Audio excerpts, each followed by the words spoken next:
Voice nexus channel में आपका स्वागत है। आंखें बंद करके अंत तक सुनिए और चैनल को सब्सक्राइब करने के लिए धन्यवाद। शीर्षक है अहंकार। ब्रिजेश चौधरी का परिवार गांव में सबसे सम्मानित परिवारों में से एक था। उनका एक बड़ा हवेली जैसा घर था जिसमें 3 पीढ़ियां एक साथ रहती थीं। ब्रिजेश चौधरी और उनकी पत्नी सुशीला देवी गांव में हर किसी की मदद के लिए जाने जाते थे। उनके 3 बेटे थे, मोहन, रोहन और संदीप। मोहन सबसे बड़ा बेटा था, जिम्मेदार और शांत स्वभाव का। उसकी पत्नी सीमा बिल्कुल उसकी तरह थी, धीरे धीरे बोलने वाली, सबका ख्याल रखने वाली। रोहन मंझला बेटा था, थोड़ा गुस्सैल और जिद्दी।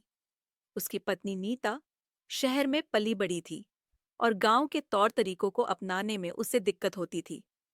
सबसे छोटा बेटा संदीप तेज था और अभी कॉलेज में पढ़ रहा था। हवेली में हर रोज सुबह का माहौल बड़ा ही खुशनुमा होता था। आंगन में तुलसी के पास सुशीला देवी दीप जलाती और बहुएं रसोई में मिलजुल कर नाश्ता बनाती।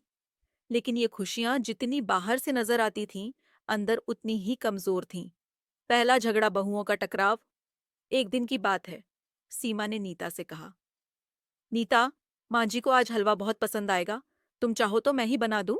नीता ने तुरंत जवाब दिया, सीमा भाभी, आप हर काम अपने हिसाब से करना चाहती हैं। हर बार हलवा, खिचड़ी। अरे कभी कभी तो बदल भी लेना चाहिए। माँ जी का तो पता नहीं, लेकिन मुझे तो रोज रोज ये परंपराएं निभाना अच्छा नहीं लगता। सीमा ने हल्की मुस्कान के साथ बात संभालने की कोशिश की, लेकिन नीता की बातों में कसक थी। ये पहली बार नहीं था जब दोनों बहुओं में तकरार हुई हो। मोहन और रोहन भी अक्सर इसी वजह से आपस में उलझ जाते थे।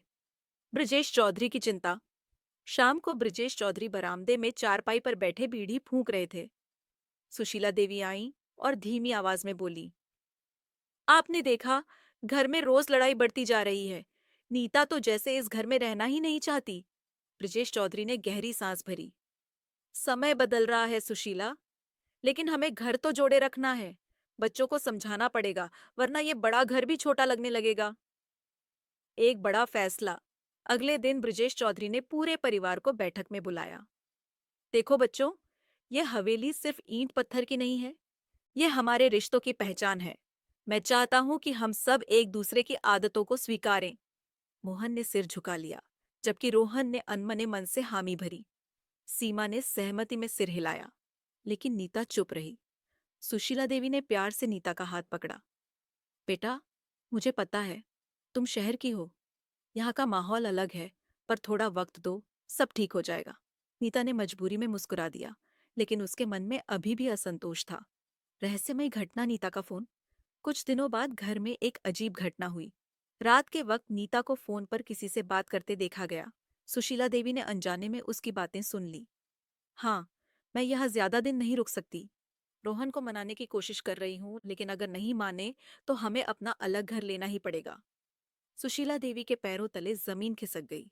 उन्होंने किसी से कुछ नहीं कहा, लेकिन उनका मन बेहद भारी हो गया। सीमा का बलिदान। अगली सुबह सुशीला देवी ने सीमा को रसोई में रोते हुए देख लिया। सीमा ने रोते हुए कहा, माँ जी, मैं कोशिश करती हूँ सबको जोड़ने की, लेकिन शायद मेरी वजह से ही नीता भाभी को लगता है कि मैं हर काम में दखल देती हूँ। अगर आप चाहें तो मैं मोहन को लेकर अलग चली जाती हूँ, ताकि रोहन भैया और नीता भाभी को कोई दिक्कत न हो। सुशीला देवी हैरान रह गई। पगली, घर छोड़ने की बात फिर मत करना। तुम ही तो इस घर की नींव हो। रिश्तों की दरार गहरी होती गई। नीता और रोहन का बर्ताव अब ज्यादा बदल गया था। रोहन नीता की हर बात मानने लगा था। एक दिन उसने मोहन से कहा, भैया, मुझे लगता है हमें अलग रहना चाहिए। नीता को यहाँ अच्छा नहीं लगता, और सच कहूं तो मुझे भी अब बंधन सा महसूस होता है। मोहन चुप रहा, लेकिन उसके चेहरे पर दर्द साफ झलक रहा था। ब्रिजेश चौधरी ने जब ये सुना, तो उन्होंने पहली बार रोहन पर गुस्सा किया। तुम लोग तो घर के बारे में सोचते ही नहीं। सुशीला और मैं जिंदा हैं, तब तक कोई इस घर को तोड़ने की बात नहीं करेगा। रोहन कुछ नहीं बोला, लेकिन उसके चेहरे की नाराजगी साफ थी। सुशीला देवी की बीमारी।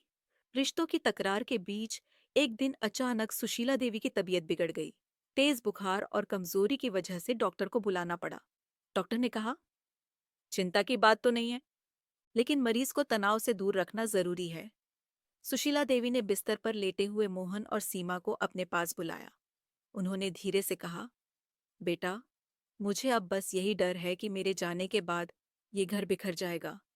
मोहन की आंखों में आंसू थे। सीमा ने उनका हाथ थाम लिया। नीता का बदलता दिल। इसी बीच नीता चुपचाप दरवाजे के पास खड़ी ये सब सुन रही थी। सुशीला देवी की कमजोर आवाज और उनकी आंखों के आंसू ने उसका दिल बदल दिया। रात में नीता ने रोहन से कहा, रोहन, शायद मैं गलत थी।